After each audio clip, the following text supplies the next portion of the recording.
770 ਦੇ ਸਾਰੇ ਹੀ ਸੁਣਨ ਵਾਲਿਆਂ ਨੂੰ ਮੇਰੇ ਵੱਲੋਂ ਸਤਿ ਸ਼੍ਰੀ ਅਕਾਲ, ਨਮਸਕਾਰ ਤੇ ਆਦਾਬ। ਮੈਂ ਹਾਂ ਤੁਹਾਡਾ ਨਵਾਂ ਦੋਸਤ ਤੇ ਨਵਾਂ ਹੋਸਟ ਰੁਪਿੰਦਰ ਹੇਰ। ਰੇਡੀਓ ਪ੍ਰੋਗਰਾਮ ਜ਼ਿੰਦਾਬਾਦ ਲੈ ਕੇ ਹਾਜ਼ਰ ਹਾਂ ਹਰ ਸੰਡੇ ਨੂੰ ਦੁਪਹਿਰੇ 1 ਤੋਂ 2। ਇਸ ਪ੍ਰੋਗਰਾਮ ਵਿੱਚ ਗੱਲਾਂ ਹੋਣਗੀਆਂ ਤੁਹਾਡੀਆਂ, ਤੁਹਾਡੇ ਨਾਲ ਤੇ ਤੁਹਾਡੇ ਵਿਚਾਰ, ਕਮਿਊਨਿਟੀ ਦੀਆਂ ਗੱਲਾਂ, ਕਮਿਊਨਿਟੀ ਦੇ ਇਸ਼ੂਜ਼, ਤੁਹਾਡੇ ਇਸ਼ੂਜ਼, ਰੋਜ਼ ਦੇ ਇਸ਼ੂ, ਜ਼ਿੰਦਾ ਦਿਲੀ ਦੀਆਂ ਗੱਲਾਂ ਮੈਂ ਹਰ ਸੰਡੇ 1 ਤੋਂ 2 ਲੈ ਕੇ ਆਵਾਂਗਾ। ਰੇਡੀਓ ਜ਼ਿੰਦਾਬਾਦ।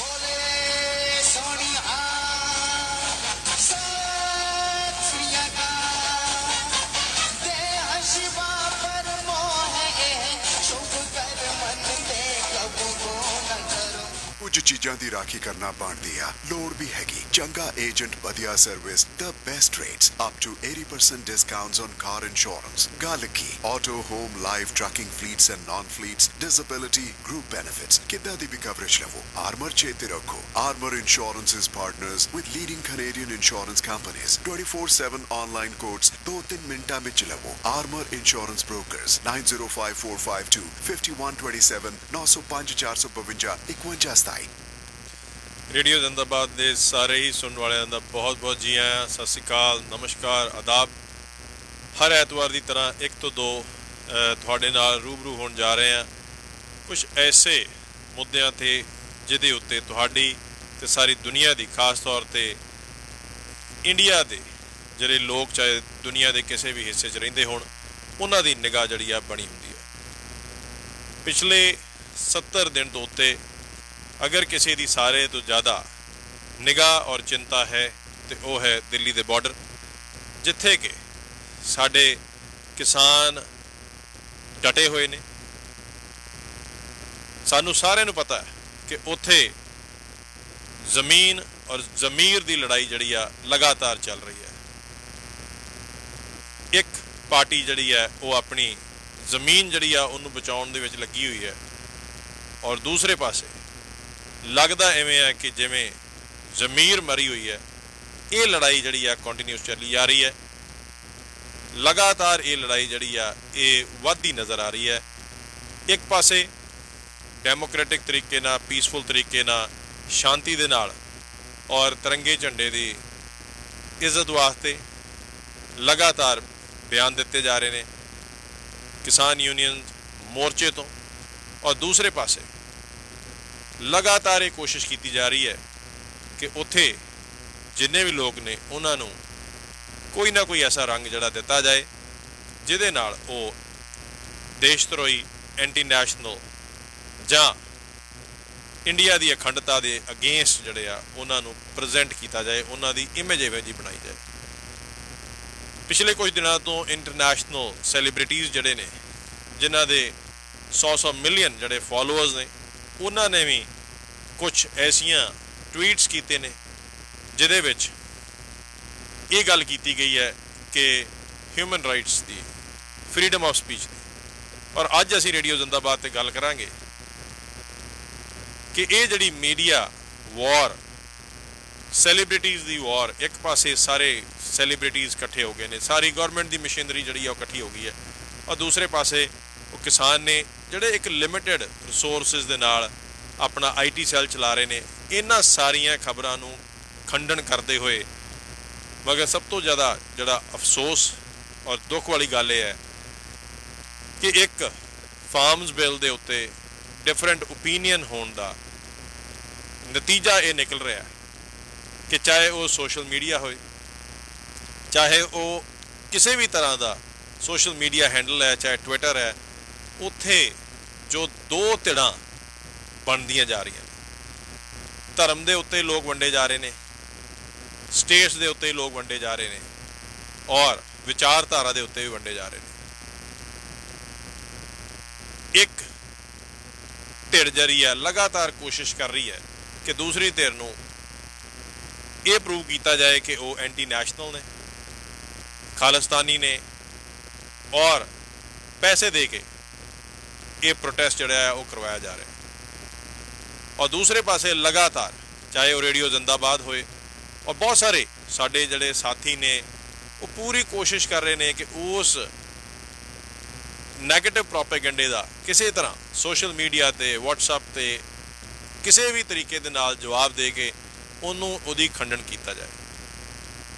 ਹੈਰਾਨੀ ਵਾਲੀ ਗੱਲ ਇਹ ਹੈ ਕਿ ਜਦੋਂ ਮੁਗਲ ਅਟੈਕ ਕਰਦੇ ਨੇ ਤੇ ਉਦੋਂ ਉਹੀ ਲੋਕ ਜਿਹੜੇ ਨੇ ਉਹਨਾਂ ਨੂੰ ਯੋਧਾ ਕਿਹਾ ਜਾਂਦਾ। ਜਦੋਂ ਅੰਗਰੇਜ਼ ਅਤਿਆਚਾਰ ਕਰਦੇ ਨੇ ਤੇ ਉਹ ਲੋਕ ਜਿਹੜੇ ਆ ਉਹਨਾਂ ਨੂੰ ਦੇਸ਼ ਭਗਤ ਸ਼ਹੀਦ ਕਿਹਾ ਜਾਂਦਾ। ਜਦੋਂ ਅਕਾਲ ਪੈਂਦਾ ਹੈ ਤੇ ਉਦੋਂ ਅੰਨਦਾਤਾ ਕਿਹਾ ਜਾਂਦਾ। ਜਦੋਂ ਗਲਵਾਨ ਦੇ ਵਿੱਚ ਚਾਈਨਾ ਤੋਂ ਖਤਰਾ ਹੁੰਦਾ ਤੇ ਉੱਥੇ ਨਿਸ਼ਾਨ ਸਾਹਿਬ ਲਾ ਕੇ ਸਿੱਖ ਪਲਟਨਾਂ ਦੀ ਜੈ ਜੈਕਾਰ ਕੀਤੀ ਜਾਂਦੀ ਹੈ। ਨਥੂਲਾ ਬਾਰਡਰ ਦੇ ਉੱਤੇ ਸਾਡੇ ਡਿਫੈਂਸ ਮਿਨਿਸਟਰ ਰਾਜਨਾਥ ਸਿੰਘ ਜਦੋਂ ਜਾਂਦੇ ਨੇ ਔਰ ਸਿੱਖ ਪਲਟਨ ਉਹਨਾਂ ਨੂੰ ਬੋਲੇ ਸੋ ਨਿਹਾਲ ਦੇ ਜੈਕਾਰੇ ਨਾਲ ਸਵਾਗਤ ਕਰਦੀ ਹੈ, ਉਹ ਡਿਮਾਂਡ ਕਰਦੇ ਨੇ ਕਿ ਦੁਬਾਰਾ ਇਹ ਜਿਹੜਾ ਨਾਰਾ ਆ, ਇਹ ਆਪਣਾ ਜੈਕਾਰਾ ਜਿਹੜਾ ਇਹਨੂੰ ਦੁਬਾਰਾ ਛੱਡੋ, ਕਿਉਂਕਿ ਇਹ ਪੂਰੇ ਨਥੂਲਾ ਦੇ ਪਹਾੜਾਂ ਦੇ ਵਿੱਚ ਜਿਹੜਾ ਇਹ ਗੂੰਜਿਆ। ਤੇ ਉਦੋਂ ਸਿੱਖ ਪਲਟਨ ਜਿਹੜੀ ਹੈ ਉਹ ਬੋਲੇ ਸੋ ਨਿਹਾਲ ਦਾ ਦੁਬਾਰਾ ਜੈਕਾਰਾ ਛੱਡਦੀ ਹੈ।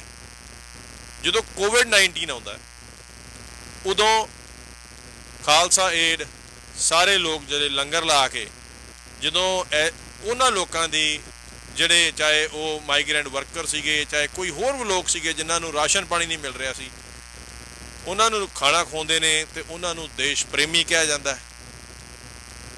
ਜਿਨ੍ਹਾਂ ਦੇ ਸਭ ਤੋਂ ਜ਼ਿਆਦਾ ਬੱਚੇ ਫੌਜ 'ਚ ਜਾਣਾ ਪਸੰਦ ਕਰਦੇ ਨੇ, ਵਰਦੀ ਪਾਉਣਾ ਪਸੰਦ ਕਰਦੇ ਨੇ, ਜਿੱਥੇ ਅੱਜ ਵੀ ਯੂਨੀਫਾਰਮ ਜਿਹੜੀ ਆ ਉਹਨੂੰ ਸਭ ਤੋਂ ਜ਼ਿਆਦਾ ਮਹੱਤਤਾ ਦਿੱਤੀ ਜਾਂਦੀ ਹੈ। ਔਰ ਇੱਕ ਕਿਸਾਨ ਲਈ ਆਪਣਾ ਬੇਟਾ ਫੌਜ 'ਚ ਭੇਜਣ ਆ ਇੱਕ ਮਾਣ ਦੀ ਚੀਜ਼ ਹੈ। ਅਗਰ ਕੋਈ ਮਾਣ ਨਾਲ ਕੋਈ ਪਿਓ ਆਪਣੇ ਬੱਚੇ ਦੀ ਗੱਲ ਕਰਦਾ ਤਾਂ ਉਹ ਇਹ ਕਹਿੰਦਾ ਕਿ ਜੀ ਇੱਕ ਮੇਰਾ ਬੇਟਾ ਜਿਹੜਾ ਜੀ ਉਹ ਫੌਜੀ ਹੈ। ਅਗਰ ਤਿੰਨ ਕੋਰਸ ਜਿਹੜੇ ਆ ਇੰਡੀਅਨ ਮਿਲਟਰੀ ਅਕੈਡਮੀ ਤੋਂ 2 ਜੂਨ ਦੇ ਵਿੱਚ ਔਰ ਦਸੰਬਰ ਦੇ ਵਿੱਚ ਲਾਸਟ ਈਅਰ ਪਾਸ ਆਊਟ ਹੁੰਦੇ ਨੇ, ਇੱਕ ਕੋਰਸ ਜਿਹੜਾ ਆ ਅਫਸਰ ਟ੍ਰੇਨਿੰਗ ਅਕੈਡਮੀ ਚੋਂ ਮਾਰਚ 2020 ਦੇ ਵਿੱਚ ਪਾਸ ਆਊਟ ਹੁੰਦਾ ਹੈ। ਉਹਨਾਂ ਤਿੰਨਾਂ ਕੋਰਸਾਂ ਦੇ ਵਿੱਚ ਜਿਹੜਾ ਸੋਰਟ ਆਫ ਆਨਰ ਲੈਂਦੇ ਨੇ, ਟੌਪ ਕਰਦੇ ਨੇ, ਉਹ ਤਿੰਨੇ ਹੀ ਨਾ ਹੀ ਪੰਜਾਬੀ ਸਿਰਫ ਨੇ, ਉਹ ਸਿੱਖ ਵੀ ਨੇ।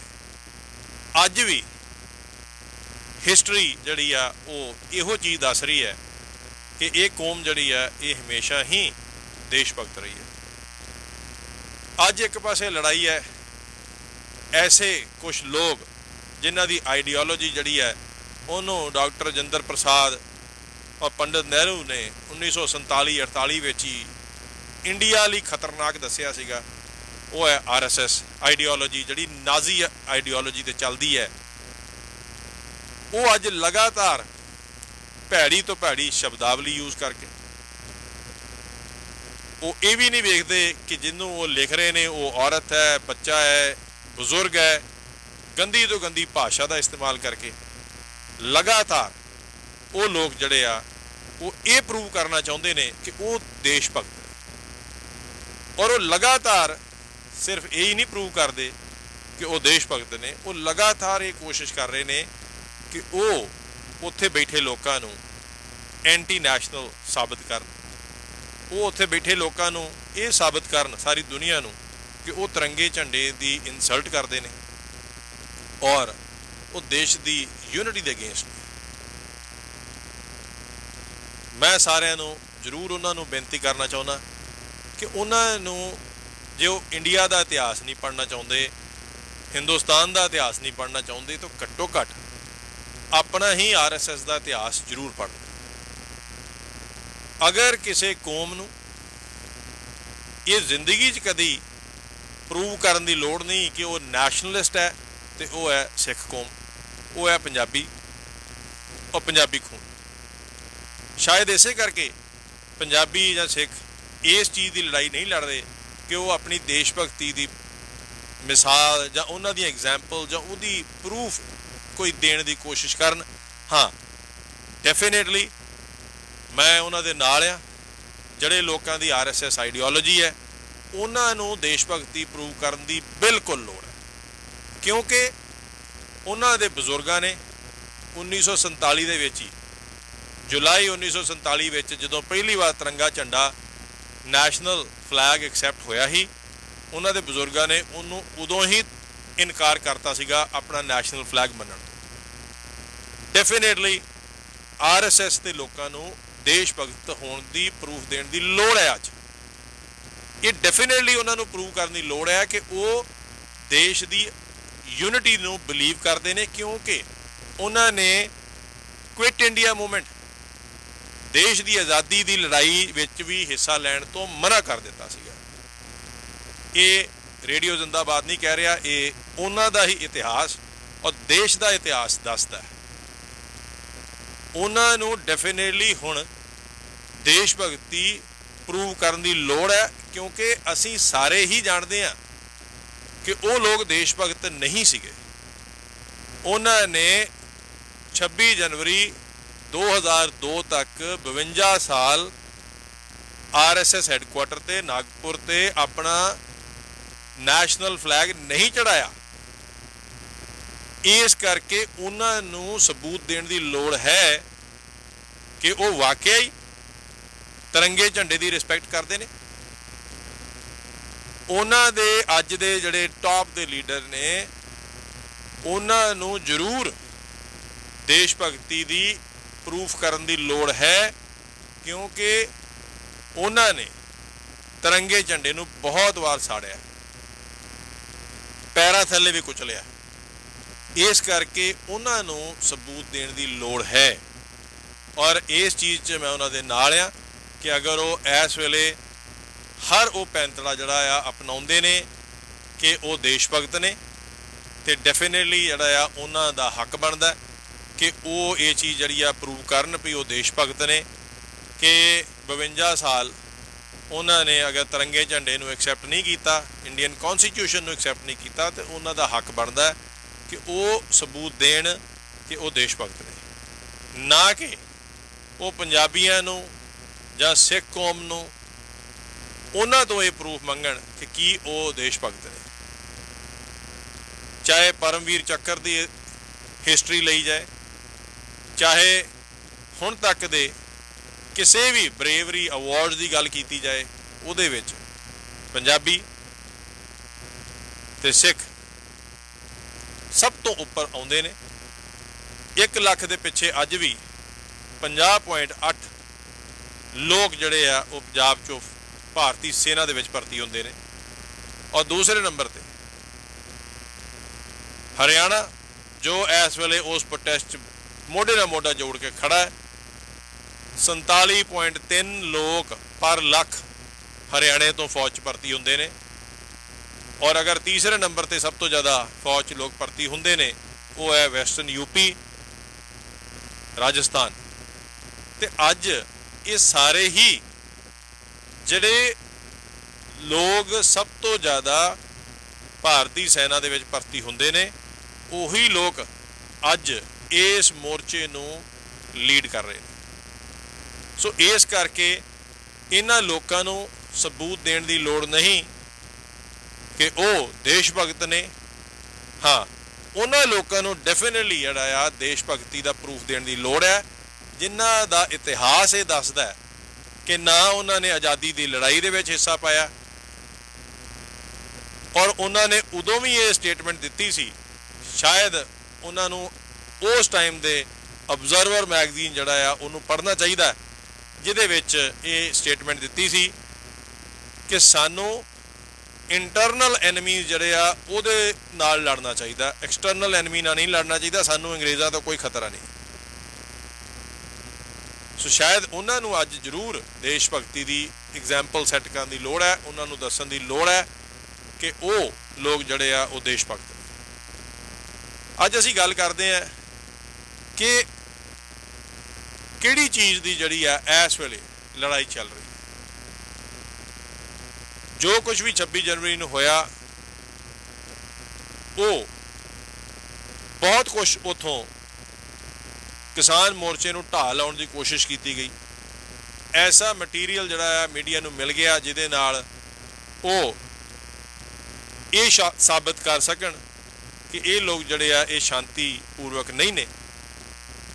मगर अज जमाना जड़ा आ वो मीडिया का है, किते ना किते सही तस्वीर जड़ी आ वो दुनिया नूं दिख जाती है और हर मीडिया हर देश के अंदर विकाऊ नहीं है। तो किते ना किते सच्चाई जड़ी आ वो सामने भी आउंदी है। अज दुनिया ने उस सच्चाई नूं मनण तो इनकार कर दिता है। बहुत सारे हर एक धर्म के बड़े सीनियर जड़े लोग जड़े आर्मी के रिटायर्ड जनरल्स ने, एयरफोर्स के जनरल चीफ्स ने, बहुत सारे लोगों ने सवाल खड़ा किया है कि लाल किले के उत्ते कोई भी बिना इजाजत दे टॉप मोस्ट सिक्योरिटी क्रॉस करके नहीं पहुंच सकता। सो सवाल अज जड़े आ वो उन्हां अदारियां उत्ते आने शुरू हो गए ने जिन्हां ने ये प्रूव किया सीगा कि लोग धक्के दे नाल जड़े आ लाल किले ते पहुंच गए। आने वाला समा जड़ा आ ओदी सच्चाई होर भी बाहर लैके आएगा। अज दी सच्चाई ये है कि असी दो चीज़ों की उलंघना कर रहे हैं लगातार और जिदे करके इंटरनेशनल लैवल के उत्ते भी दुनिया जी है नाल जुड़ रही है। अगर कोई चीज़ चंगी है तो उहदे वास्ते सानू फ्रीडम ऑफ स्पीच जड़ी है, लोगों की बोलन की स्पीच जड़ी है उन्होंने बंद करने की लोड़ नहीं।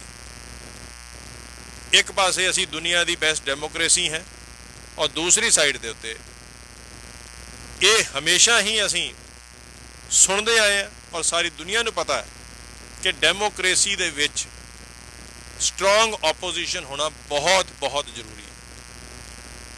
जड़े देश दे विच भी डेमोक्रेटिक देश दे विच अगर स्ट्रोंग ओपोजिशन जड़ी है नहीं होंदी उत्थे ही डेमोक्रेसी जड़ी आ वो खत्म होंदी है। और अज अगर कोई किसी भी तरह का अपना ओपीनियन जड़ा आ वो डिफरेंट रखता है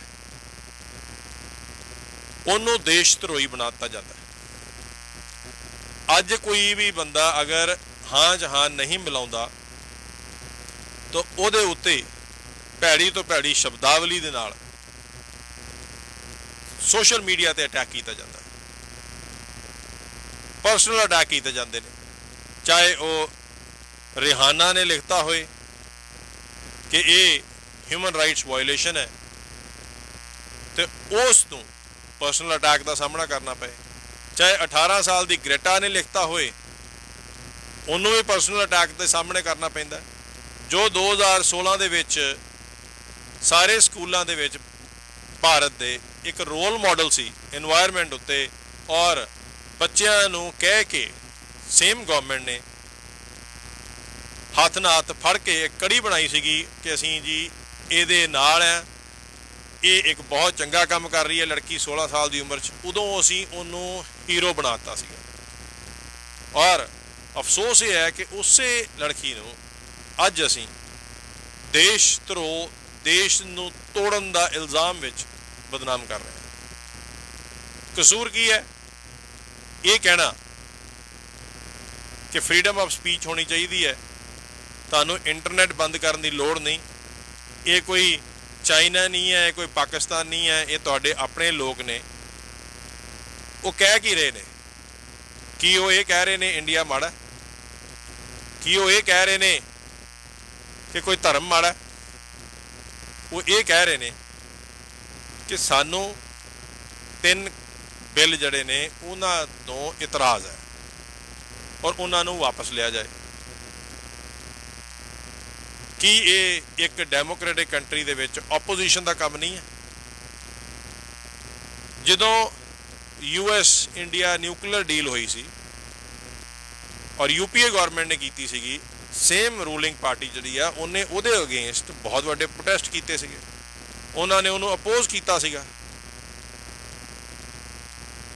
कि उस टाइम सेम लोग देशद्रोही सन।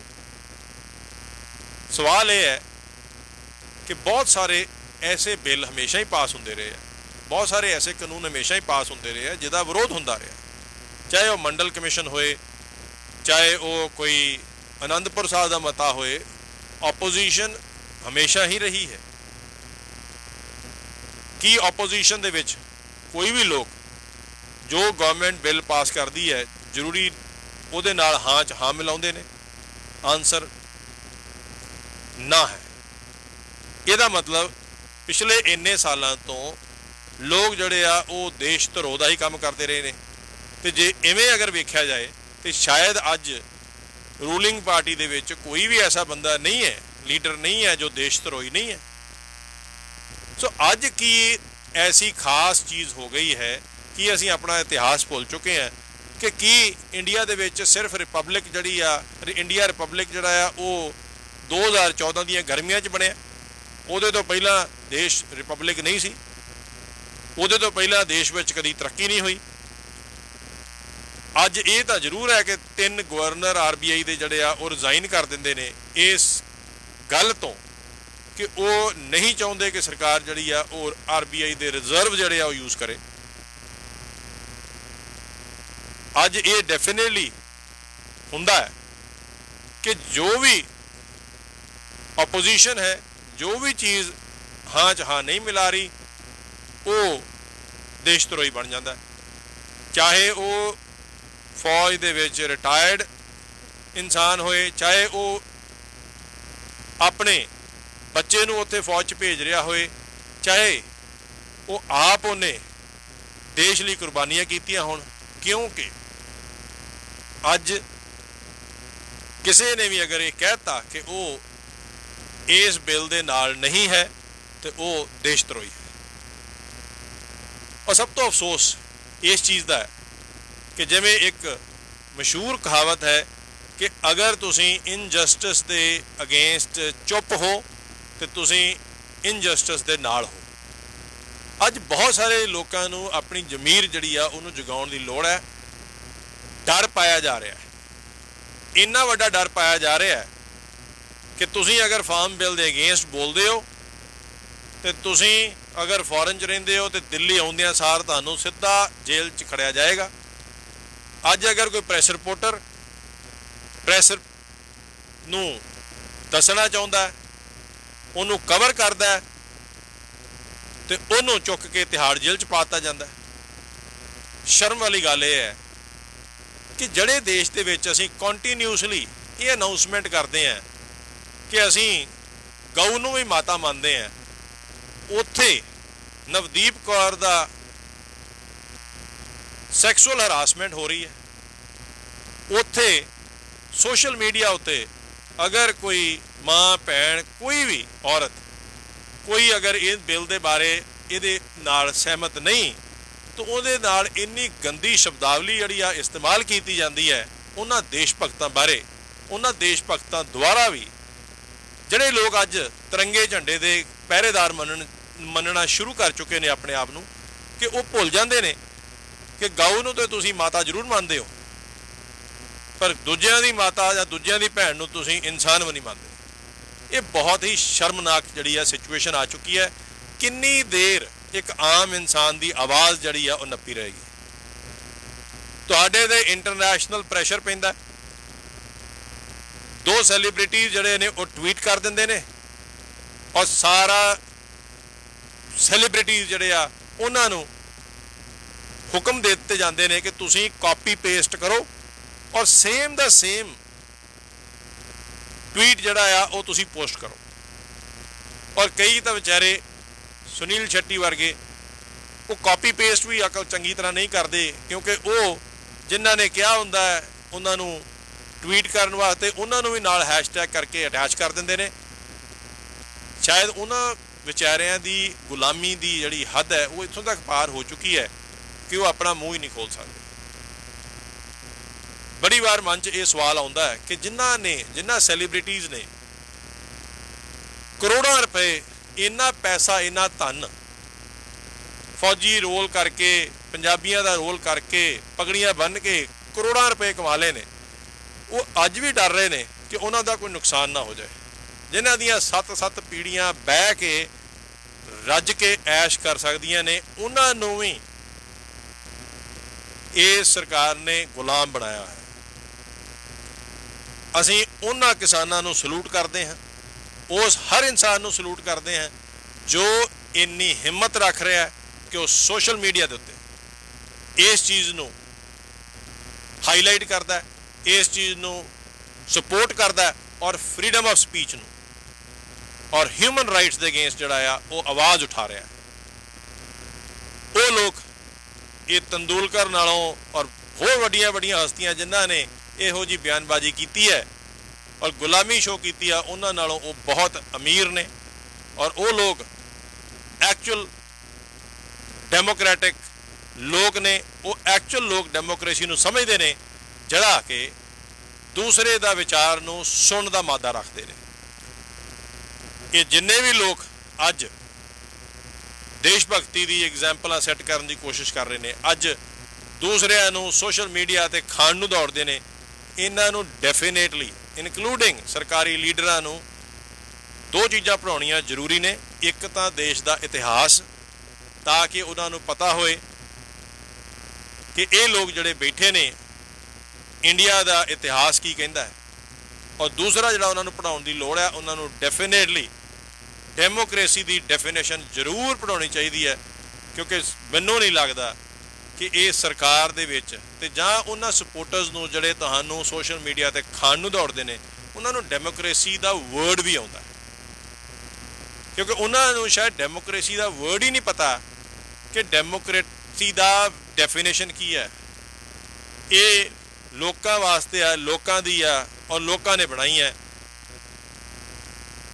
ਅਸੀਂ ਮੰਨਦੇ ਹਾਂ ਕਿ ਇਹ ਸਰਕਾਰ ਨੇ PhD ਕੀਤੀ ਹੋਈ ਹੈ ਚਾਣਕਿਆ ਨੀਤੀ ਦੇ ਵਿੱਚ, ਔਰ ਇਤਿਹਾਸ ਵੀ ਇਸ ਚੀਜ਼ ਦਾ ਗਵਾਹ ਹੈ ਕਿ ਤੁਸੀਂ ਚਾਣਕਿਆ ਨੀਤੀ ਦੇ ਨਾਲ ਇਲੈਕਸ਼ਨ ਜਿੱਤ ਸਕਦੇ ਹੋ।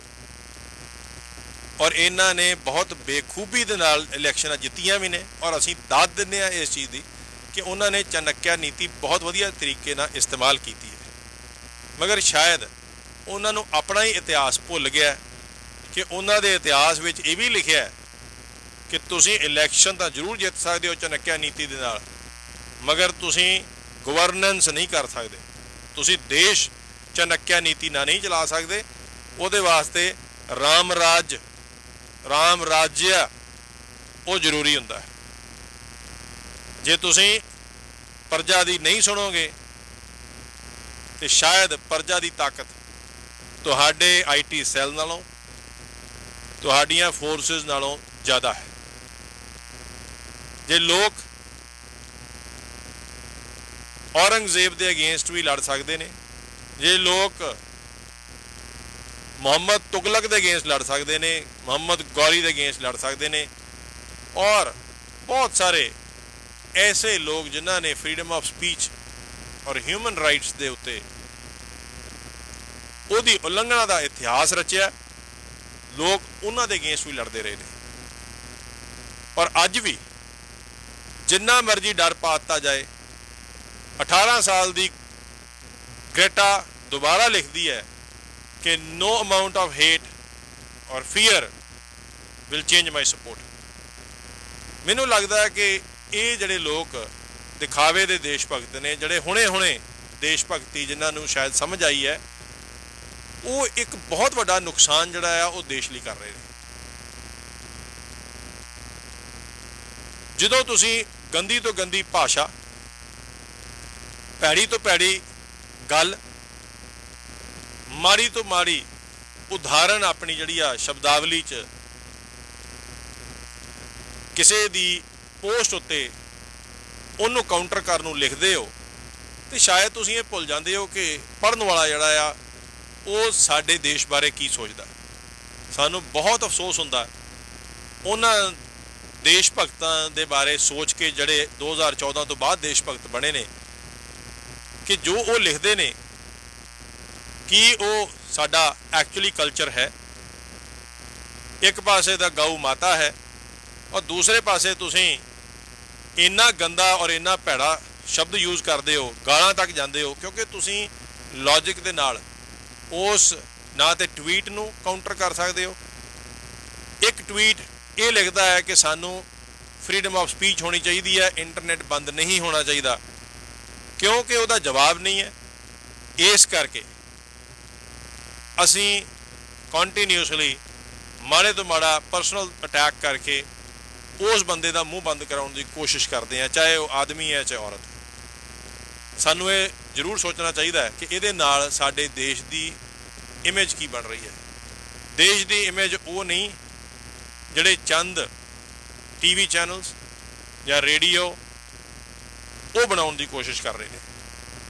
तुहानू ये समझण दी लोड़ है कि देश की इमेज जिहड़ी है वो साडी कंडक्ट दे विच, साडे बिहेवियर दे नाल, साडी भाषा दे नाल, और असी ओपीनियन नू किवें बर्दाश्त करते हैं, असी क्रिटिसिज्म नू किवें हैंडल करते हैं, वो साडे देश की जिहड़ी आ इमेज है।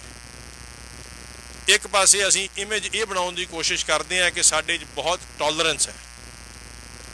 मैं सारिਆਂ ਨੂੰ ये रिक्वेस्ट करना चाहुंदा कि अगर सरकार ने ਜਾਂ ਉਹਨਾਂ देश भगतां ने जो 2014 तो बाद देश भगत बने ने, और शायद ਉਹਨਾਂ ਚੋਂ ਕਿਸੇ ने भी ना तो यूनीफॉर्म पाई है तो ना वो पाउणगे, और ना उन्होंने बच्चों ने यूनीफॉर्म कभी पाई है देश की फौज लई, वो लोगों को ये अपील जरूर है कि अगर तुसीं टॉलरेंस सीखनी है तो जाके किसानों तो सीखो, अगर तुसीं पेशेंस सीखनी है तो उन्होंने लोगों तो सीखो जिन्हों ने तुहाडे किल्लां दे उत्ते फुल ला के तुहाडे मूँह ते बहुत करारा थप्पड़ मारे। उन्होंने तो सीखो कि क्रिटिसिज्म ते डिफरेंस ऑफ जिहड़ा ओपीनियन है उन्होंने किवें बर्दाश्त करना। तुसीं की उदाहरण सैट कर रहे हो कि तुसीं पहाड़े दे ऐसे बॉलीवुड भंड जड़े ने उन्होंने इकट्ठिया करके एक 18 साल की लड़की जड़ी है जां कोई सैलीब्रिटी है जिन्हें इन्ना लिखा है कि we should talk about this, तो तुहाडे को कोई ऐसा चंगी शब्दावली, कोई चंगा लैंग्वेज नहीं है कि तुसीं उहदे बारे कोई चीज़ लिख सको। तुसीं किसी दे करैक्टर बारे, किसी दी पर्सनल लाइफ बारे, और हैरानी वाली गल है कि जो कमला हैरिस बहुत माणना जिहदे बारे इंडियन होने का सैलीब्रेशनस कीतियां गईयां कि इंडियन और लड़की साडी जड़ी है वो वाइस प्रेजिडेंट बन गई है, उहदी भांजी जड़ी है जड़ी कि हिंदू है, उहदे पुतले साड़े जा रहे हैं, उहदे पोस्टर साड़े जा रहे हैं, उन्होंने भी देशद्रोही कहा जा रहा है, उन्होंने भी ये कहा जा रहा है कि वो देश की अखंडता जड़ी आ उन्होंने भनन नूं रेडी है, उन्होंने खराब करने नूं रेडी है। तो असी किस ऐसे बंदे की गल जड़ी आ उन्होंने सुनने का मादा रखते हैं, असी की टॉलरेंस की एग्जाम्पल दे रहे हैं, की असी मीडिया के उत्ते प्रूव करने की कोशिश कर रहे हैं। जदों तो अक्तूबर तो लैके जदों के किसान उत्थे बैठे ने, लगातार किसान अपने प्रैस कॉन्फ्रेंस में हर जगह तो एक शब्द जरूर बोलते हैं कि साडा खालिस्तान खालिस्तानियां दे नाल और ऐसे किसी भी दायरे दे नाल कोई संबंध नहीं, और ना असी किसी नूं इत्थे आउण दिंदे हैं जिहड़ा कोई देश की यूनिटी के बारे उहदे अगेंस्ट गल करेगा। सवाल इन्हां सारे मीडिया नूं ये है कि 1993 जड़े शब्द के उत्ते उहदे बाद 93 तो बाद बच्चे जड़े जम्मे ने उन्होंने खालिस्तान वर्ड नहीं सुनिया। तुसीं लगातार नैशनल मीडिया ला के, सरकार ला के उस शब्द बार बार खालिस्तान का शब्द जड़ा आ वो उन्होंने बच्चों के कन्नां 'च भी पाता जिन्होंने इस शब्द बारे जानकारी नहीं सी। की सानू वाकई ISI की लोड़ है इस शब्द नूं जां खालिस्तान नूं हवा देने वास्ते? साडा दा अपना मीडिया जड़ा इंडिया का है और सरकार जड़ी है लगातार इस शब्द नूं हवा दे रही है,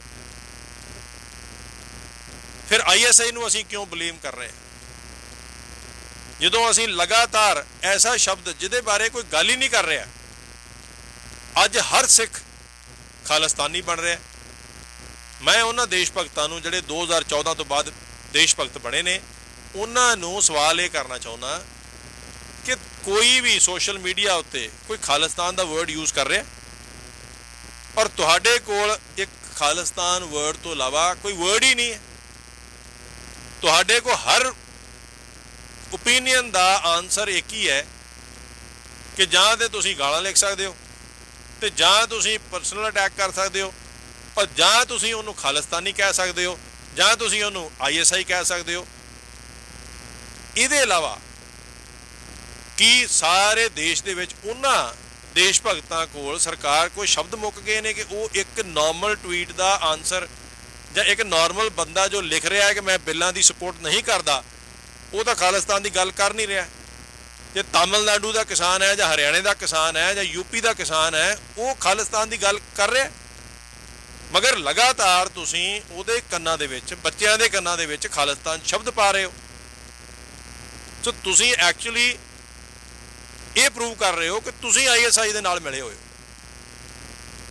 ਕੋਈ ਵੀ ਇਨਸਾਨ ਜਿਹਦਾ ਦਿਮਾਗ ਕੰਮ ਕਰਦਾ ਹੋਏਗਾ ਉਹ ਇਹ ਤੁਹਾਨੂੰ ਸਵਾਲ ਕਰੇਗਾ ਆਉਣ ਵਾਲੇ ਇਤਿਹਾਸ ਵਿੱਚ ਕਿ ਅਗਰ ਕੋਈ ISI ਦੇ ਨਾਲ ਮਿਲਿਆ ਤੇ ਇਹ ਜਿਹੜੇ 2014 ਤੋਂ ਬਾਅਦ ਦੇ ਦੇਸ਼ ਭਗਤ ਨੇ ਇਹ ਮਿਲੇ ਹੋਏ ਨੇ। ਸਾਡੇ ਨਾਲ ਬਹੁਤ ਕਾਲਰ ਜੁੜੇ ਨੇ, ਅਸੀਂ ਉਹਨਾਂ ਦੀ ਕਾਲ ਜਿਹੜੀ ਆ ਜ਼ਰੂਰ ਲੈਂਦੇ ਹਾਂ। ਸਾਡੇ ਨਾਲ 3503 ਤੁਸੀਂ ਔਨ 에ਅਰ ਹੋ ਜੀ, ਰੇਡੀਓ ਜ਼ਿੰਦਾਬਾਦ ਤੇ ਤੁਹਾਡਾ ਬਹੁਤ ਬਹੁਤ ਸਵਾਗਤ। ਸਰ ਮੈਂ ਡਾਕਟਰ ਕੋਮਲ ਬੋਲ ਰਹੀ ਹਾਂ। ਹਾਂਜੀ ਡਾਕਟਰ ਸਾਹਿਬ, ਬਹੁਤ ਬਹੁਤ ਸਵਾਗਤ ਹੈ ਜੀ। ਹਾਂਜੀ, I just want to say ਕਿ ਹੁਣ ਫਾਰਮਰਸ ਪ੍ਰੋਟੈਸਟ ਜਿਹੜਾ ਹੈ ਉਹ ਹੁਣ ਇੱਕ ਇੰਟਰਨੈਸ਼ਨਲ ਲੈਵਲ ਤੇ ਇੱਕ ਡਿਸਕਸ਼ਨ ਦਾ ਮੈਟਰ ਬਣ ਚੁੱਕਿਆ ਹੈ। ਇਹ ਸਿਰਫ ਇੱਕ ਕਨਫਾਈਨ ਨਹੀਂ ਰਿਹਾ।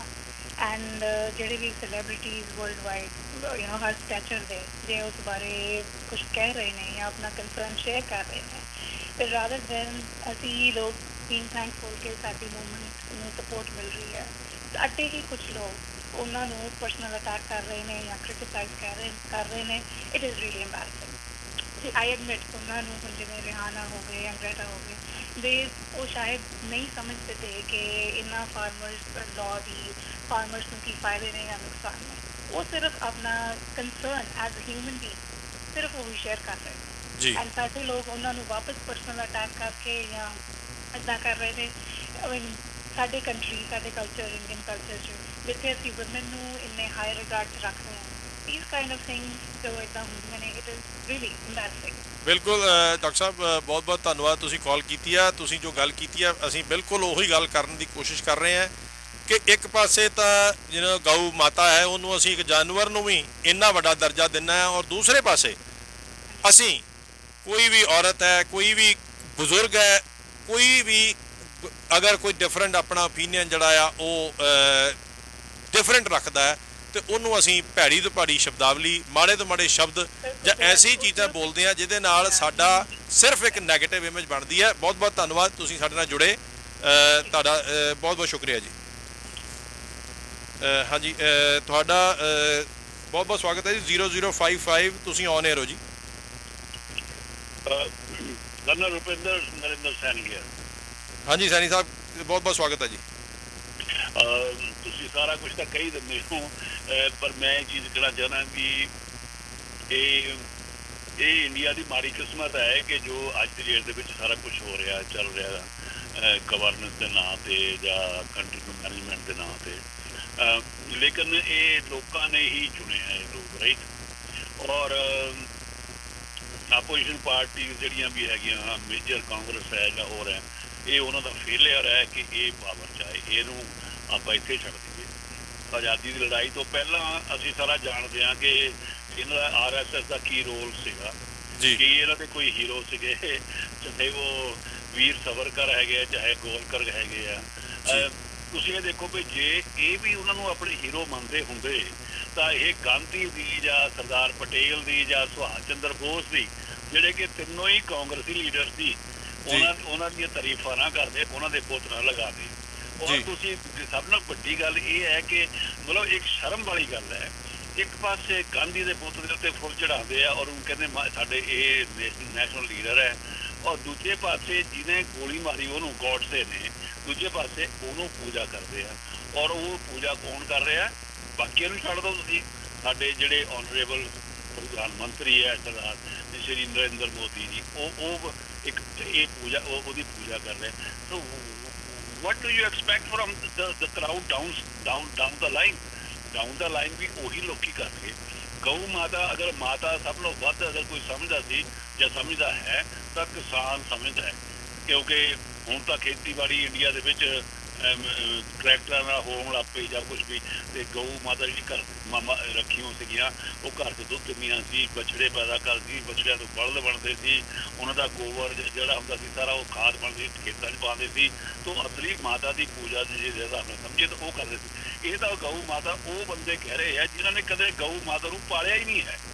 ਬਾਕੀ ਤਾਂ ਇਹ ਹੈ ਕਿ ਇਹ ਬਦਕਿਸਮਤੀ ਹੈ ਕਿ ਇਹ ਉਹਨਾਂ ਦੇ ਹੱਥ ਆ ਗਈ। ਔਰ ਉਹ ਜਿਹੜੇ ਬੋਲਦੇ ਆ ਉਲਟਾ ਪੁਲਟਾ, ਉਹਦਾ ਮਕਸਦ ਹੀ ਇਹ ਹੈ ਕਿ ਤੁਹਾਨੂੰ ਇੰਟੀਮੀਡੇਟ ਕਰਕੇ ਜ਼ੋਰ ਪਵਾ ਕੇ ਤੁਹਾਨੂੰ ਚੁੱਪ ਕਰਾਉਣਾ ਤਾਂ ਕਿ ਤੁਸੀਂ ਬੋਲ ਨਾ ਸਕੋ।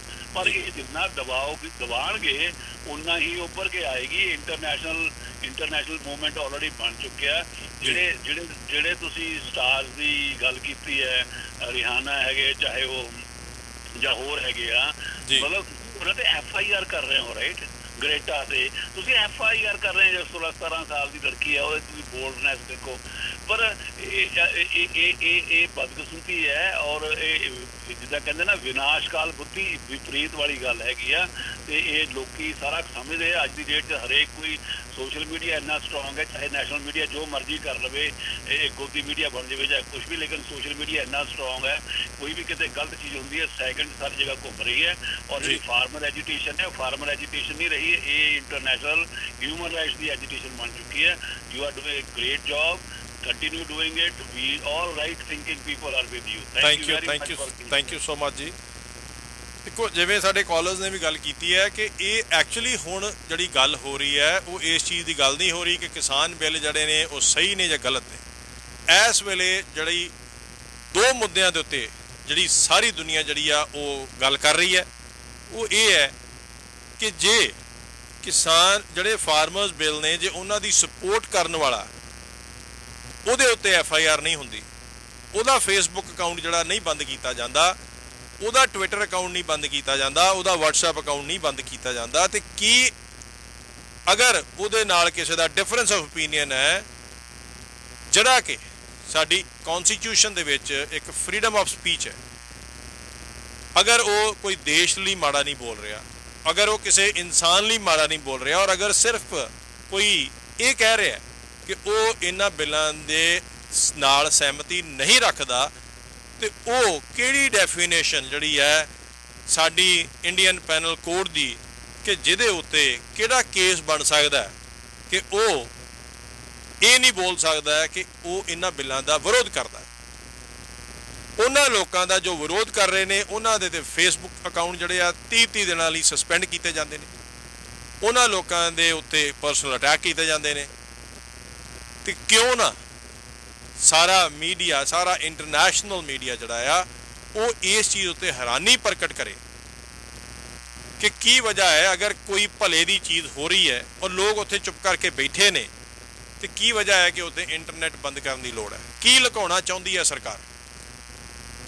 ਇੰਨੇ ਵੱਡੇ ਬੰਕਰ, ਇੰਨੀ ਜ਼ਿਆਦਾ ਫੋਰਟੀਫਿਕੇਸ਼ਨ ਜਿਹੜੀ ਆ ਸਿਰਫ ਦੋ ਹੀ ਵਜ੍ਹਾ ਕਰਕੇ ਕੀਤੀ ਜਾਂਦੀ।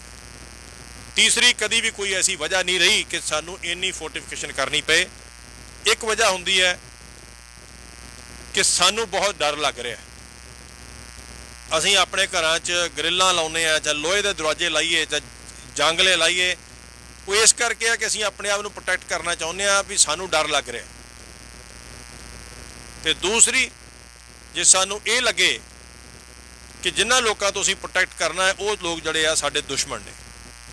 ਹੁਣ ਇੰਨੀ ਵੱਡੀ ਜਿਹੜੀ ਉੱਥੇ ਕਿਲ੍ਹਾਬੰਦੀ ਕੀਤੀ ਗਈ ਹੈ, ਜਿੱਥੇ ਕਿੱਲ ਲਾਏ ਗਏ ਹੈ, ਕੀ ਉਹ ਇਹ ਚੀਜ਼ ਪ੍ਰੂਵ ਕਰਦੀ ਹੈ ਕਿ ਅਗਰ ਕੋਈ ਬਿੱਲਾਂ ਦੇ ਨਾਲ ਨਹੀਂ ਹੈ, ਤੇ ਜਦੋਂ ਵੀ ਕਦੀ ਕੋਈ ਐਸਾ ਬਿੱਲ ਆਏਗਾ ਜਿਹਦੀ ਲੋਕ ਆਪੋਜੀਸ਼ਨ ਕਰਨਗੇ ਤਾਂ ਉਹ ਦੇਸ਼ ਦੇ ਦੁਸ਼ਮਣ ਬਣ ਜਾਣਗੇ?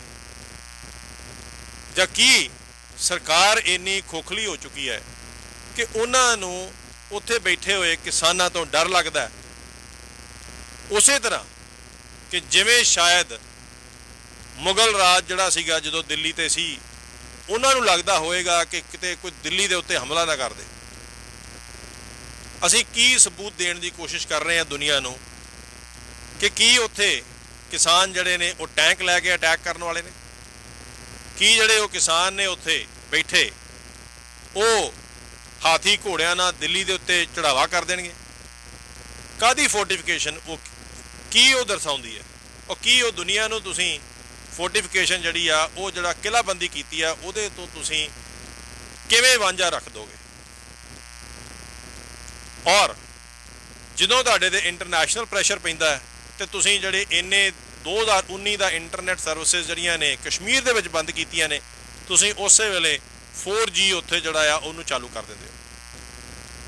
ਨਾਲ ਹੀ ਤੁਸੀਂ ਫਾਰੂਕੀ ਨੂੰ, ਸਟੈਂਡ ਅਪ ਕਮੇਡੀਅਨ ਨੂੰ, ਜਿਹਨੂੰ ਤੁਸੀਂ 1 ਜਨਵਰੀ ਨੂੰ ਅਰੈਸਟ ਕੀਤਾ, ਉਹਨੂੰ ਤੁਸੀਂ ਬੇਲ ਤੇ ਫਟਾਫਟ ਇੰਦੌਰ ਜੇਲ੍ਹ ਤੋਂ ਰਿਹਾ ਕਰ ਦਿੰਦੇ ਹੋ। ਮੈਂ ਤੇ ਸਾਰੇ ਉਹਨਾਂ ਦੇਸ਼ ਭਗਤਾਂ ਨੂੰ ਦੱਸਣਾ ਚਾਹੁੰਦਾ, ਸਰਕਾਰ ਨੂੰ ਵੀ ਇਹ ਦੱਸਣਾ ਚਾਹੁੰਦਾ ਕਿ ਤੁਹਾਡੀਆਂ ਕਮਜ਼ੋਰੀਆਂ ਸਾਰਿਆਂ ਨੂੰ ਨਜ਼ਰ ਆ ਰਹੀ, ਤੁਸੀਂ ਕਿਵੇਂ ਇਸ ਵੇਲੇ ਬੁਖਲਾ ਰਹੇ ਹੋ ਉਹ ਸਾਰਿਆਂ ਨੂੰ ਨਜ਼ਰ ਆ ਰਹੀ ਹੈ। ਤੁਸੀਂ ਇੱਕ ਪੀਸਫੁਲ ਆਪੋਜੀਸ਼ਨ ਜਿਹੜੀ ਆ ਉਹਨੂੰ ਵੀ ਹੈਂਡਲ ਕਰਨ 'ਚ ਅਸਮਰਥ ਰਹੇ ਹੋ, ਉਹ ਨਜ਼ਰ ਆ ਰਿਹਾ। ਤੁਹਾਡੇ ਸਪੋਰਟਰ ਜਿਹੜੇ ਨੇ ਉਹ ਇੱਕ ਕਿਸੇ ਦਾ ਓਪੀਨੀਅਨ ਜਿਹੜਾ ਆ ਅਗਰ ਡਿਫਰ ਹੁੰਦਾ ਤੇ ਉਹਨੂੰ ਮਾਂ ਭੈਣਾਂ ਦੀਆਂ ਗਾਲਾਂ, ਉਹਦੇ ਪਰਸਨਲ ਅਟੈਕ, ਉਹਨੂੰ ਕਾਵਰਡ, ਉਹਨੂੰ ਦੇਸ਼ ਧਰੋਹੀ, ਉਹਨੂੰ ਖਾਲਿਸਤਾਨੀ, ਐਸਾ ਕਿਹੜਾ ਸ਼ਬਦ ਆ ਜਿਹੜਾ ਉਹ ਨਹੀਂ ਇਸਤੇਮਾਲ ਕਰਦੇ, ਚਾਹੇ ਅੱਗੇ ਔਰਤ ਹੋਏ, ਚਾਹੇ ਅੱਗੇ ਬੱਚਾ ਹੋਏ, ਚਾਹੇ ਕੋਈ ਵੀ ਦੁਨੀਆ ਦਾ ਇਨਸਾਨ ਹੋਏ। ਕਿਉਂ ਡਰ ਲੱਗਦਾ ਉਹਨਾਂ ਨੂੰ? ਅਗਰ ਤੁਹਾਡੇ ਕੋਲ ਕੋਈ ਜਸਟੀਫਿਕੇਸ਼ਨ ਹੈ ਇਸ ਲਾਈਨ ਦੇ ਇਲਾਵਾ ਕਿ ਇਹ ਬਿੱਲ ਬਹੁਤ ਚੰਗੇ ਨੇ, ਹੁਣ ਤਾਂ ਸਰਕਾਰ ਨੇ ਵੀ ਮੰਨ ਲਿਆ ਕਿ ਇਹਦੇ ਵਿੱਚ 18 ਕਮੀਆਂ ਨੇ, ਤੇ ਹੈਰਾਨੀ ਇਸ ਚੀਜ਼ ਦੀ ਹੁੰਦੀ ਹੈ ਕਿ ਜਿਹੜੇ 2014 ਤੋਂ ਬਾਅਦ ਦੇਸ਼ ਭਗਤ ਬਣੇ ਨੇ, ਜਿਨ੍ਹਾਂ ਦੇ ਬਜ਼ੁਰਗਾਂ ਨੇ ਪਹਿਲਾਂ ਤਿਰੰਗਾ ਝੰਡਾ ਸਾੜਿਆ, ਇੰਡੀਆ ਦੀ ਕਨਸਟੀਟਿਊਸ਼ਨ ਨੂੰ ਕਦੀ ਇੱਜ਼ਤ ਨਹੀਂ ਦਿੱਤੀ, ਜਿਹੜੇ ਕਿ ਪਹਿਲੀ ਆਰਗੇਨਾਈਜੇਸ਼ਨ ਸੀਗੀ ਜਿਹੜੀ ਇੰਡੀਆ ਆਜ਼ਾਦ ਹੋਣ ਤੋਂ ਬਾਅਦ ਬੈਨ ਹੋ ਗਈ ਸੀ ਕਿ ਇਹ ਦੇਸ਼ ਲਈ ਖਤਰਨਾਕ ਹੈ, ਅੱਜ ਉਹ ਲੋਕ ਜਿਹੜੇ ਹੈ ਉਹਨਾਂ ਕੋਲ ਕੋਈ ਦਲੀਲ ਨਹੀਂ। ਇਹ ਹਰ ਸਿਆਣਾ ਬੰਦਾ ਸਮਝਦਾ ਕਿ ਜਦੋਂ ਤੁਹਾਡੇ ਕੋਲ ਦਲੀਲ ਮੁੱਕ ਜਾਂਦੀ ਹੈ ਉਦੋਂ ਤੁਸੀਂ ਗਾਲੀ ਗਲੋਚ, ਉਦੋਂ ਤੁਸੀਂ ਮਾੜੇ ਸ਼ਬਦ, ਉਦੋਂ ਤੁਸੀਂ ਭੈੜੇ ਤੋਂ ਭੈੜੇ ਤਰੀਕੇ ਦੇ ਨਾਲ ਦੂਸਰੇ ਬੰਦੇ ਨੂੰ ਡਰਾਉਣ ਦੀ ਜਾਂ ਚੁੱਪ ਕਰਾਉਣ ਦੀ ਕੋਸ਼ਿਸ਼ ਕਰਦੇ ਹੋ।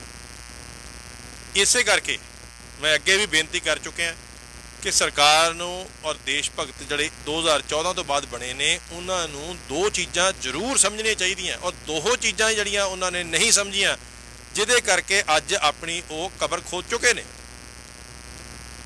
ਇਹ ਕਿਲ੍ਹਾਬੰਦੀ ਨਹੀਂ ਹੈ, ਇਹ ਆਪ ਦੀ ਹੀ ਜੜ੍ਹਾਂ ਦੇ ਵਿੱਚ ਤੁਸੀਂ ਕਿੱਲ ਲਾਏ ਨੇ। ਕਿਸਾਨਾਂ ਨੇ ਤੇ ਫਿਰ ਵੀ ਤੁਹਾਨੂੰ ਫੁੱਲ ਜਿਹੜੇ ਆ ਉੱਥੇ ਲਾ ਕੇ ਦੇਣੇ, ਕਿਸਾਨ ਜਿਹੜੇ ਨੇ ਫਿਰ ਵੀ ਤੁਹਾਨੂੰ ਆਉਂਦੇ ਜਾਂਦੇ ਨੂੰ ਲੰਗਰ ਛਕਾਉਣਗੇ। ਇਸ ਕਰਕੇ ਕਿਉਂਕਿ ਉਹਨਾਂ ਦਾ ਰੁਤਬਾ ਵੱਡਾ, ਇਸ ਕਰਕੇ ਕਿ ਉਹਨਾਂ ਦਾ ਦਿਲ ਤੁਹਾਡੇ ਨਾਲ ਵੱਡਾ ਔਰ ਉਹਨਾਂ ਦੀ ਸਮਝ ਜਿਹੜੀ ਆ ਤੁਹਾਡੇ ਨਾਲੋਂ ਬਹੁਤ ਵੱਡੀ ਹੈ। ਸੰਯੁਕਤ ਕਿਸਾਨ ਮੋਰਚੇ ਨੇ ਕੋਈ ਕਦੀ ਮਾੜੀ ਸ਼ਬਦਾਵਲੀ ਨਹੀਂ ਯੂਜ਼ ਕੀਤੀ, ਉਹਨਾਂ ਨੇ ਕੋਈ ਖਾਲਿਸਤਾਨ ਦਾ ਸ਼ਬਦ ਨਹੀਂ ਯੂਜ਼ ਕੀਤਾ, ਮਗਰ ਤੁਸੀਂ ਲਗਾਤਾਰ ਭੈੜੇ ਤੋਂ ਭੈੜਾ ਸ਼ਬਦ, ਲਗਾਤਾਰ ਖਾਲਿਸਤਾਨ, ਲਗਾਤਾਰ ਐਂਟੀ ਨੈਸ਼ਨਲ, ਹਰ ਮੀਡੀਅਮ ਤੋਂ ਤੁਸੀਂ ਇਹ ਸ਼ਬਦ ਜਿਹੜੇ ਆ ਯੂਜ਼ ਕਰ ਰਹੇ ਹੋ। ਕਿਉਂਕਿ ਜੋ ਤੁਹਾਨੂੰ ਪਾਠ ਪੜ੍ਹਾਇਆ ਸੀਗਾ ਕਿ ਇਹ ਬਿੱਲ ਬਹੁਤ ਚੰਗੇ ਆ, ਜਾ ਕੇ ਇਹ ਬੋਲੀ ਜਾਓ, ਉਹ ਸਰਕਾਰ ਨੇ ਖੁਦ ਮੰਨ ਲਿਆ ਕਿ ਉਹਦੇ 'ਚ 18 ਕਮੀਆਂ ਨੇ। ਸਰਕਾਰ ਨੇ ਖੁਦ ਮੰਨ ਲਿਆ ਕਿ ਇਹ ਬਿੱਲ ਜਿਹੜੇ ਆ ਇੰਨੇ ਜ਼ਰੂਰੀ ਸੀਗੇ ਕੋਵਿਡ ਦੇ ਵਿੱਚ ਲਾਗੂ ਕਰਨੇ ਕਿ ਹੁਣ ਅਸੀਂ ਇਹਨਾਂ ਨੂੰ 18 ਮਹੀਨੇ ਲਾਗੂ ਨਹੀਂ ਕਰਾਂਗੇ। ਤੇ ਇਹੀ ਚੀਜ਼ ਤਾਂ ਕਿਸਾਨ, ਜਿਨ੍ਹਾਂ ਨੂੰ ਤੁਸੀਂ ਅਨਪੜ੍ਹ ਕਹਿੰਦੇ ਹੋ ਜਾਂ ਦੇਸ਼ ਧਰੋਹੀ ਕਹਿੰਦੇ ਹੋ, ਉਹ ਕਹਿੰਦੇ ਆ ਰਹੇ ਆ ਲਗਾਤਾਰ ਕਿ ਇਹ ਬਿੱਲ ਜਿਹੜੇ ਆ ਇਹਦੀ ਇੰਨੀ ਐਮਰਜੈਂਸੀ ਕੀ ਸੀ ਕਿ ਤੁਹਾਨੂੰ ਆਰਡੀਨੈਂਸ ਦੇ ਥਰੂ ਇਹਨੂੰ ਲਿਆਉਣਾ ਪਿਆ, ਤੁਹਾਨੂੰ ਵੌਇਸ ਵੋਟਿੰਗ ਕਰਾਉਣੀ ਪਈ ਰਾਜ ਸਭਾ ਦੇ ਵਿੱਚ, ਤੇ ਤੁਹਾਨੂੰ ਬਿਨਾਂ ਕਿਸੇ ਦੀ ਸਲਾਹ ਦੇ, ਕਿਸਾਨਾਂ ਨੂੰ ਪੁੱਛਿਆ ਬਿਨਾਂ ਇਹ ਧੱਕਾ ਕਰਕੇ ਇਹ ਬਿੱਲ ਜਿਹੜੇ ਆ ਤੁਸੀਂ ਲਾਗੂ ਕਰਾਉਣ ਦੀ ਕੋਸ਼ਿਸ਼ ਕਰ ਰਹੇ ਹੋ। ਔਰ ਅੱਜ ਤੁਸੀਂ ਆਪਣੇ ਮੂੰਹੋਂ ਇਹ ਕਹਿ ਰਹੇ ਹੋ ਕਿ ਅਸੀਂ 18 ਮਹੀਨੇ ਇਹਨੂੰ ਡਿਲੇ ਕਰ ਦਿੰਦੇ ਹਾਂ। ਸ਼ਾਇਦ ਇਹਨਾਂ ਦੇਸ਼ ਭਗਤਾਂ ਨੂੰ ਤੇ ਸਰਕਾਰ ਨੂੰ ਮੈਮਰੀ ਦੀ ਵੀ ਕੋਈ ਸਪਲੀਮੈਂਟ ਜਿਹੜਾ ਆ ਉਹ ਦੇਣ ਦੀ ਲੋੜ ਹੈ, ਕਿਉਂਕਿ ਸ਼ਾਇਦ ਇਹਨਾਂ ਨੂੰ ਡੈਮੈਂਸ਼ੀਆ ਹੋ ਗਿਆ, ਸ਼ਾਇਦ ਇਹਨਾਂ ਦੀ ਯਾਦਾਸ਼ਤ ਜਿਹੜੀ ਆ ਉਹ ਘਟ ਗਈ ਹੈ ਕਿ ਜਿਹੜਾ ਐਮਰਜੈਂਸੀ ਬਿੱਲ ਜਿਹੜਾ ਇਹਨਾਂ ਆਰਡੀਨੈਂਸ ਦੇ ਥਰੂ ਰਾਜ ਸਭਾ ਦੇ ਵਿੱਚ ਵੌਇਸ ਵੋਟ ਦੇ ਨਾਲ ਪਾਸ ਕਰਨਾ ਜ਼ਰੂਰੀ ਸੀਗਾ ਕੋਵਿਡ ਦੇ ਵਿੱਚ ਜਲਦੀ ਤੋਂ ਜਲਦੀ। ਅੱਜ ਉਸੇ ਮੂੰਹ ਦੇ ਨਾਲ ਉਹ ਕਹਿ ਰਹੇ ਨੇ ਕਿ ਅਸੀਂ ਇਹਨੂੰ 18 ਮਹੀਨੇ ਡਿਲੇ ਕਰ ਦਿੰਦੇ ਹਾਂ। ਇਹ ਚੀਜ਼ ਜ਼ਰੂਰ ਦੱਸਦੀ ਹੈ ਕਿ ਕਿਤੇ ਨਾ ਕਿਤੇ ਜਾਂ ਤਾਂ ਇਹ ਲੋਕਾਂ ਨੂੰ ਆਮ ਜਨਤਾ ਨੂੰ ਬੇਵਕੂਫ ਸਮਝਦੇ ਨੇ ਤੇ ਸ਼ਾਇਦ ਜਾਂ ਇਹ ਆਪ ਨਹੀਂ ਸਮਝ ਸਕਦੇ ਕਿ ਇਹ ਕੀ ਕਰ ਰਹੇ ਨੇ। ਸੋਸ਼ਲ ਮੀਡੀਆ ਦੇ ਉੱਤੇ ਮਾੜੀ ਲੈਂਗੁਏਜ ਲਿਖ ਕੇ, ਚਾਹੇ ਉਹ ਰਿਹਾਨਾ ਦੇ ਅਗੇਂਸਟ ਹੋਏ, ਚਾਹੇ ਉਹ ਮਿਸ ਹੈਰਿਸ ਦੇ ਅਗੇਂਸਟ ਹੋਏ, ਚਾਹੇ ਉਹ ਗ੍ਰੇਟਾ ਦੇ ਅਗੇਂਸਟ ਹੋਏ, ਅਸੀਂ ਸਿਰਫ ਇੱਕੋ ਚੀਜ਼ ਪ੍ਰੂਵ ਕਰ ਰਹੇ ਹਾਂ ਕਿ ਸਾਡਾ ਅਸਲੀ ਚਿਹਰਾ ਕੀ ਹੈ। ਅਸੀਂ ਗੱਲਾਂ ਦੇ ਵਿੱਚ ਜ਼ਰੂਰ ਇਹ ਕਹਿੰਦੇ ਹਾਂ ਕਿ ਅਸੀਂ ਔਰਤ ਨੂੰ ਇੱਕ ਦੇਵੀ ਮੰਨਦੇ ਹਾਂ, ਮਾਤਾ ਦੀਆਂ ਅਸੀਂ ਚੌਂਕੀਆਂ ਭਰਦੇ ਹਾਂ, ਅਸੀਂ ਕੰਜਕਾਂ ਕਰਦੇ ਹਾਂ, ਅਸੀਂ ਔਰਤ ਦੀ ਇੰਨੀ ਇੱਜ਼ਤ ਕਰਦੇ ਹਾਂ, ਮਗਰ ਉਹੀ ਅਗਰ 12 ਸਾਲ ਦੀ 13 ਸਾਲ ਦੀ 14 ਸਾਲ ਦੀ ਲੜਕੀ ਜਿਹੜੀ ਆ ਇਹ ਲਿਖਦੇ ਗਲਤੀ ਨਾਲ ਕਿ ਉਹ ਇਹ ਬਿੱਲ ਸਪੋਰਟ ਨਹੀਂ ਕਰਦੀ ਤੇ ਤੁਸੀਂ ਉਹਦੀਆਂ ਵਾਕਿਆ ਹੀ ਚੌਂਕੀ ਭਰ ਦੋਗੇ ਆਪਣੀ ਸ਼ਬਦਾਵਲੀ ਦੇ ਨਾਲ, ਆਪਣੀ ਗੰਦਗੀ ਦੇ ਨਾਲ, ਕਿਉਂਕਿ ਤੁਹਾਡੇ ਕੋਲ ਕੋਈ ਲੌਜਿਕ ਨਹੀਂ ਹੈ। ਸਾਡੇ ਨਾਲ ਹੋਰ ਵੀ ਜਿਹੜੇ ਆ ਕਾਲਰ ਜੁੜਦੇ ਜਾ ਰਹੇ ਨੇ, ਅਸੀਂ ਉਹਨਾਂ ਨੂੰ ਵੀ ਜ਼ਰੂਰ ਔਨ 에ਅਰ ਕਰਦੇ ਹਾਂ। 4155 ਤੁਸੀਂ ਰੇਡੀਓ ਜ਼ਿੰਦਾਬਾਦ ਤੇ ਔਨ 에ਅਰ ਹੋ ਜੀ, ਬਹੁਤ ਬਹੁਤ ਤੁਹਾਡਾ ਸਵਾਗਤ जी। सत श्री अकाल ब्रदर। सत श्री अकाल जी। मैं एक क्वेश्चन है मेरा जी, आपको क्या लगता है कि बॉलीवुड क्यों नहीं इन्वॉल्व हो रहा है इसमें प्रोटेस्ट करने में किसानों के लिए? जी और एक और बात कह दूं? हाँ प्लीज। ओके, मैं ये कहना चाहती हूँ कि जो लोग समझते हैं कि ये सिर्फ किसानों का इशू है, उन लोग को पता नहीं है कि आगे क्या होने वाला है अगर इसमें वो अगेंस्ट इसके खड़े रहेंगे। ये एक्चुअली वहाँ की गवर्नमेंट इसको नॉर्थ कोरिया बनाने के लिए सोच रही है। जैसे मुझे लगता है कि 2-3 लोग ऊपर बैठ के पूरा कंट्रोल करेंगे और सब उनके स्लेव्स बन के रहेंगे। जो आपने मैम आपका जो पॉइंट है बिल्कुल वैलिड है। देखो, पहला सवाल आपका ये है कि बॉलीवुड, देखो इस अंदोलन ने अगर एक चीज़ प्रूव की है वो ये की है कि जिन्होंने असी हीरो समझते सीगे वो एक्चुअली भंड ने, नौटंकीबाज ने, वो इशारियां दे उत्ते टुकड़ियां दे उत्ते नचते हैं। वो लोग अपनी ज़मीर जिहड़ी आ वो मार चुके ने। तो इस करके इस अंदोलन दे ह्यूमन राइट्स दे ना अगेंस्ट या फ्रीडम ऑफ स्पीच के अगेंस्ट कोई भी वो बंदा आवाज़ नहीं चुकेगा। जिवें असी प्रोग्राम के शुरू च गल की है जी, ये लड़ाई जिहड़ी है ये हैगी आ जमीन वर्सिस ज़मीर। सो जमीन की लड़ाई है उन्हां लोकां दे नाल है जिन्हां दी ज़मीर जिहड़ी आ वो मरी हुई है। सो तुहाडा आंसर यही है कि वेखो, बॉलीवुड होए या कोई भी होए, जिहदी भी ज़मीर मरी है वो आवाज़ नहीं चुकता। और ये हुण नहीं, ये इतिहास विच ये पूरी वर्ल्ड की हिस्टरी दसदी है कि जदों भी लोगों की जिथे भी ज़मीर मरी रही है उत्थे उन्होंने कभी सच दे नाल जां इन्हां चीज़ों के अगेंस्ट आवाज़ नहीं चुकी, क्योंकि उन्होंने अपनी ज़मीर तो नालों बाकी चीज़ां जिहड़ियां ने वो प्यारियां ने। दूसरी गल जिहड़ी कीती है तुसीं जी गौरमेंट की, बिल्कुल सही गल है। ये इस वेले किसान बिलों का एक मुद्दा रहा ही नहीं। ये इस वेले अगर मुद्दा है तो वो मुद्दा है दो चीज़ों का। एक कि डेमोक्रेसी जिहड़ी आ उहदे उत्ते क्वेश्चन मार्क खड़ा हो गया, फ्रीडम ऑफ स्पीच उत्ते जिहड़ा आ वो क्वेश्चन मार्क खड़ा हो गया, और उस सच नूं दप्पण वास्ते जो हटकंडे जिहड़े आ अपनाए जा रहे हैं उहदे विच ह्यूमन राइट्स वायोलेशन जिहड़ी आ वो भी बहुत स्ट्रोंग है। इस करके ये खतरा सरकार नूं भी नज़र आ रहा है, और लोग जो इस वेले हर धर्म के लोग जिहड़े आ इहदे नाल जुड़ रहे हैं वो भी इसे करके जुड़ रहे हैं, क्योंकि जिहड़े लोग भी देश नूं, इंडिया नूं खास तौर पर प्यार करते हैं, वो नहीं चाहते कि देश जिहड़ा आ वो धर्म के नाँ ते वंडिया जाए। देश जिहड़ा आ उहदे विच बोलण दा हक भी आंदा रहे, और जिहड़ी प्रैस जिहड़ा एक 4th पिलर ऑफ डेमोक्रेसी है उन्होंने टोटली जिहड़ा आ खत्म कर दिता जाए। सो ये चिंता है, रेडियो जिंदाबाद की भी यही चिंता है, साडी भी यही चिंता है कि बिल एक चीज़ है, मगर अगर आवाज़ जिहड़ी है लोगों की बंद करने की कोशिश की जाएगी तो ये शायद ਬਹੁਤ ਵੱਡਾ ਜਿਹੜਾ ਆ ਇਹ ਰੈਵੋਲੂਸ਼ਨ ਬਣ ਸਕਦਾ ਹੈ। Thank you brother. Thank you so much. Radio ਜ਼ਿੰਦਾਬਾਦ ਦੇ ਉੱਤੇ ਇਸੇ ਤਰ੍ਹਾਂ ਅਸੀਂ ਜਿਹੜੀ ਆ ਆਵਾਜ਼ ਬੁਲੰਦ ਰੱਖਾਂਗੇ ਔਰ ਕੋਸ਼ਿਸ਼ ਕਰਾਂਗੇ ਕਿ ਹਰ ਐਤਵਾਰ ਤੁਹਾਡੇ ਨਾਲ ਇੱਕ ਤੋਂ ਦੋ ਜ਼ਰੂਰ ਉਹ ਮੁੱਦਿਆਂ ਦੀ ਗੱਲ ਕੀਤੀ ਜਾਏ ਜਿਹੜੇ ਕਿ ਸੱਚ ਦੇ ਆਧਾਰ ਤੇ ਹੋਣਗੇ। ਨਾ ਅਸੀਂ ਸਰਕਾਰ ਦੇ ਅਗੇਂਸਟ, ਨਾ ਅਸੀਂ ਕਿਸੇ ਇੰਡੀਵਿਜੂਅਲ ਦੇ ਅਗੇਂਸਟ ਹਾਂ। ਇੱਕ ਚੀਜ਼ ਦੇ ਅਗੇਂਸਟ ਹੈ, ਉਹ ਇਹ ਹੈ ਕਿ ਹਰ ਇਨਸਾਨ ਨੂੰ ਬੋਲਣ ਦਾ ਔਰ ਆਪਣਾ ਵਿਚਾਰ ਦੇਣ ਦਾ ਹੱਕ ਹੋਣਾ ਚਾਹੀਦਾ ਹੈ। ਔਰ ਇਹ ਹੱਕ ਜਿਹੜਾ ਆ ਇਹ ਨਾ ਤੇ ਕੋਈ ਸਰਕਾਰ ਤੇ ਨਾ ਕੋਈ ਦੁਨੀਆ, ਕਿਉਂਕਿ ਇਹ ਕੁਦਰਤ ਨੇ ਸਾਨੂੰ ਹੱਕ ਦੇ ਕੇ ਭੇਜਿਆ ਕਿ ਅਸੀਂ ਆਪਣੇ ਹੱਕ ਦੇ ਵਿੱਚ ਬੋਲ ਸਕੀਏ। ਅਸੀਂ ਕਿਸੇ ਦੀ ਬੁਰਾਈ ਨਹੀਂ ਕਰ ਰਹੇ, ਕਿਸੇ ਦੇ ਅਗੇਂਸਟ ਨਹੀਂ ਆ, ਮਗਰ ਰੇਡੀਓ ਜ਼ਿੰਦਾਬਾਦ ਹੱਕ ਦੇ ਲਈ ਲੜਦਾ ਰਹੇਗਾ। ਵੇਖਦੇ ਰਹੋ ਰੇਡੀਓ ਜ਼ਿੰਦਾਬਾਦ ਹਰ ਐਤਵਾਰ 1 ਤੋਂ 2। ਬਹੁਤ ਬਹੁਤ ਧੰਨਵਾਦ। The views expressed on the preceding program may not necessarily